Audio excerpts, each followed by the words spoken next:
प्राचीन समय की बात है। एक समुद्र किनारे एक गुरु अपना आश्रम बनाकर रहते थे। हजारों शिष्यों उनसे ज्ञान ग्रहण करने के लिए दूर दूर से उनके पास आते थे। गुरु का ज्ञान देने का तरीका थोड़ा सा अलग था। शुरुआत में वे अपने शिष्यों को उपदेश के माध्यम से ज्ञान देते थे। उसके बाद वे अपने शिष्यों को उस ज्ञान का अनुसरण करने के लिए कहते थे ताकि वो ज्ञान उनके व्यवहारिक जीवन में उतर सके। एक बार उस आश्रम में एक सम्राट अपने बेटे को लेकर आया। उस सम्राट ने गुरु से प्रार्थना की कि आप मेरे बेटे को अपने आश्रम में रख लें और अपने तरीके से उसे ज्ञान दें। आश्रम में बिल्कुल भी ऐसा नहीं लगना चाहिए कि वह किसी सम्राट का बेटा है। उसको बिल्कुल साधारण शिष्यों की तरह ही ज्ञान देने की कृपा करें। गुरु ने मुस्कुराते हुए कहा, एक सम्राट तभी ज्ञान प्राप्त कर सकता है जब वो अपने आप को एक साधारण इंसान समझे। यही ज्ञान प्राप्त करने की सबसे पहली सीढ़ी है। गुरु ने सम्राट से कहा, तुम निश्चित रहो, आज से तुम्हारे बेटे की जिम्मेदारी मेरे कंधों पर रहेंगी। यह कहकर गुरु सम्राट के बेटे को अपने साथ समुद्र के किनारे टहलने के लिए लेकर आ गए। आश्रम के काफी सारे बच्चे सम्राट के बेटे को देखकर उसकी तरफ आकर्षित हो रहे थे और उससे दोस्ती करना चाहते थे। जब सम्राट का बेटा और गुरु समुद्र के किनारे टहल रहे थे तो अचानक से सम्राट का बेटा फूट कर रोने लगा, क्योंकि अभी वह सिर्फ 12 साल का था और 12 साल की उम्र में उसके पिता ने उसे अपने से दूर कर दिया। ये सदमा वो बच्चा सहन नहीं कर पा रहा था।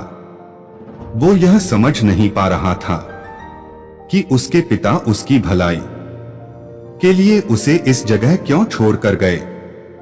उसे रोते हुए देखकर गुरु ने उससे कहा कि बेटा, मैं तुम्हें चुप नहीं करूंगा।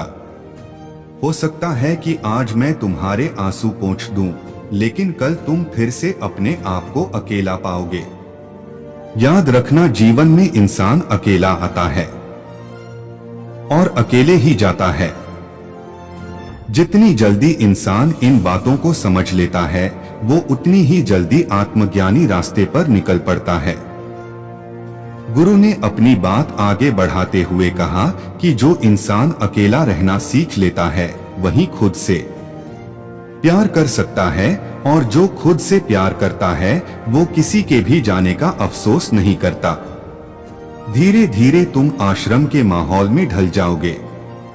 शुरुआत में तुम्हें समस्या आएगी, लेकिन कुछ दिनों के बाद तुम्हें इसकी आदत हो जाएगी और उसके बाद तुम्हें ये जगह अच्छी लगने लगी। समुद्र के दूसरे छोर पर सूरज छिपने लगा था और अपनी लालिमा पूरे आसमान में बिखेर रहा था। बहुत ही सुंदर दृश्य था और गुरु शिष्य को अपने साथ लेकर वापस लौट आए। सम्राट के बेटे को भी अब थोड़ा अच्छा लग रहा था। गुरु ने भी उसे काफी दिलासा दिया और अपने गुरु की आंखों में शांति देखकर उसका मन भी अब शांत हो गया था। अब सम्राट का बेटा रात को भोजन करने के लिए भोजन कक्ष में पहुंचा तो आसपास के सभी शिष्य उसके पास आने लगे। उन सभी को पता था कि ये सम्राट का बेटा है और अगर हम इससे दोस्ती कर ले तो हमारे लिए बहुत फायदा होगा। यही सोचकर आश्रम के ज्यादातर बच्चों ने उसे घेर लिया। बस कुछ बच्चे थे जो अकेला रहना चाहते थे और वो देख दिखावे की तरह आकर्षित नहीं होते थे।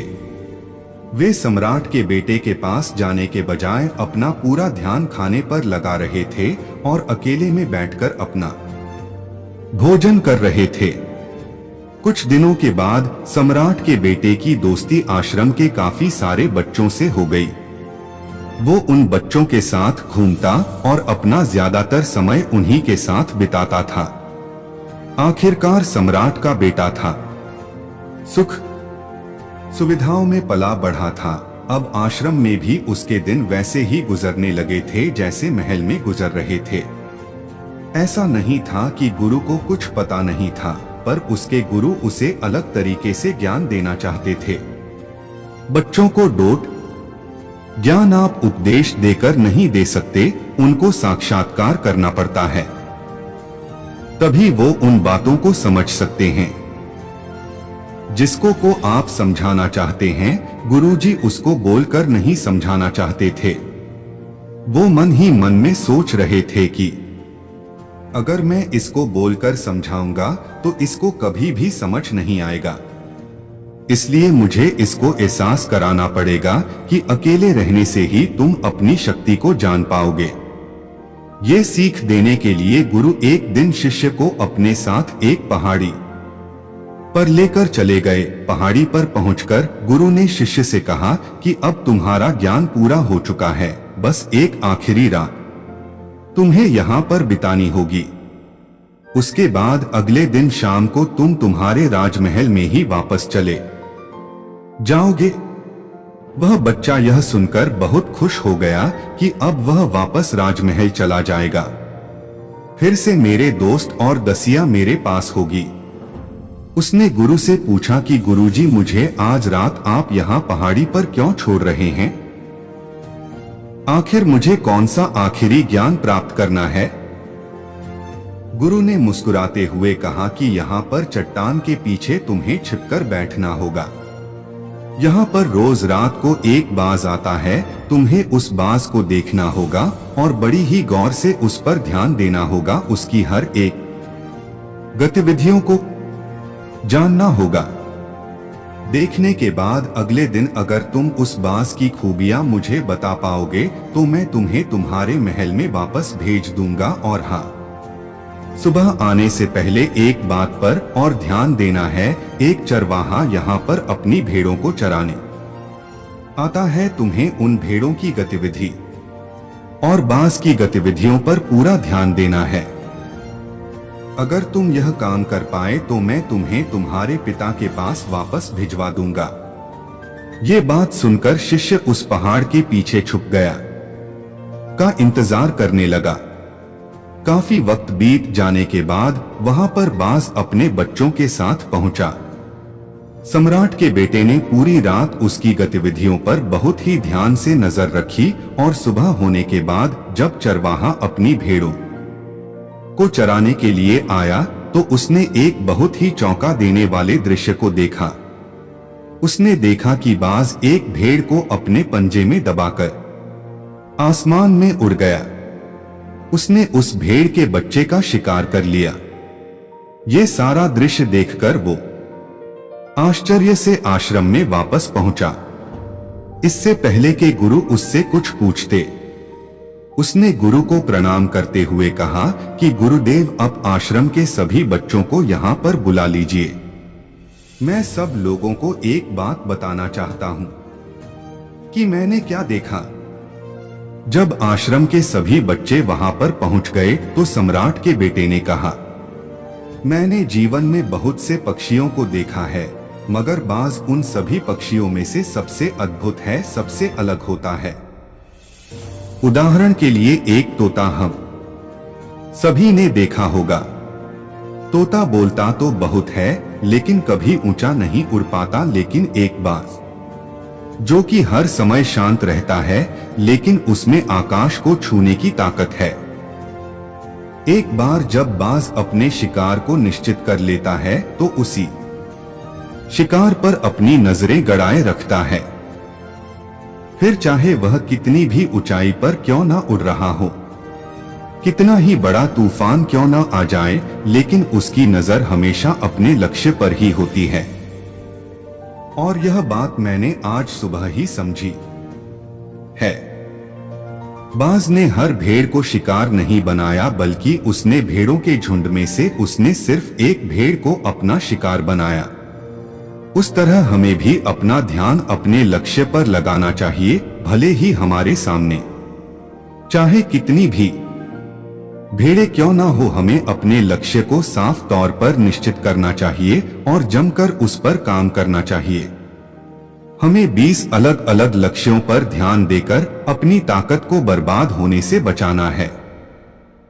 हमें किसी एक लक्ष्य को निश्चित कर उस पर अपना पूरा ध्यान लगाना चाहिए। और तीसरी बात जो मैंने सीखी है, और हम सबको भी वो बात सीखनी चाहिए कि बाज कभी भी दूसरे पक्षियों के साथ नहीं उड़ता, वह हमेशा आकाश में अकेला उड़ता है। इससे हम यह सीख सकते हैं कि हमें कभी भी छोटी सोच वाले लोगों के साथ नहीं जुड़ना चाहिए। आखिरकार हम भी वही बन जाते हैं जिसके साथ हम रहते हैं। इसलिए या तो बड़ी सोच वालों के साथ रहो या आप अकेले रहो, क्योंकि जब हम अकेले रहते हैं तभी हम खुद की ताकत को जान पाते हैं और खुद की कमजोरियों को समझकर उन पर काम कर पाते हैं। हम अपनी ताकत को जानकर उसका सही इस्तेमाल कर सकते हैं, लेकिन वह तभी संभव होगा जब हम अकेले रहना सीखेंगे। चौथी सीख जो हमें सीखनी चाहिए, एक बाज हमेशा अपनी सीमाओं से ऊपर उड़ता है। जब तूफान आता है तो हर एक पक्षी अपने घोंसले की तरफ भागने लगता है, खुद को छुपाने की जगह ढूंढता रहता है, लेकिन बाज ऐसा नहीं करता।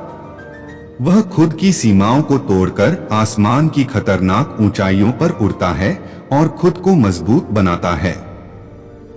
उसकी ये बातें सुनकर गुरु ने अपनी बात खत्म करते हुए कहा कि मैं आज रात इस सम्राट के बेटे को इसके राजमहल में वापस भेजने जा रहा हूँ, क्योंकि इसका ज्ञान यहाँ पर पूरा हो चुका है।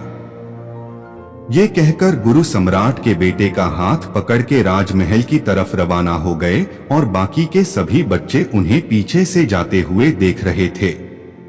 तो दोस्तों, कैसी लगी ये कहानी कमेंट बॉक्स में जरूर बताएं। और वीडियो पसंद आया हो तो वीडियो को लाइक और चैनल को सब्सक्राइब जरूर करें। धन्यवाद।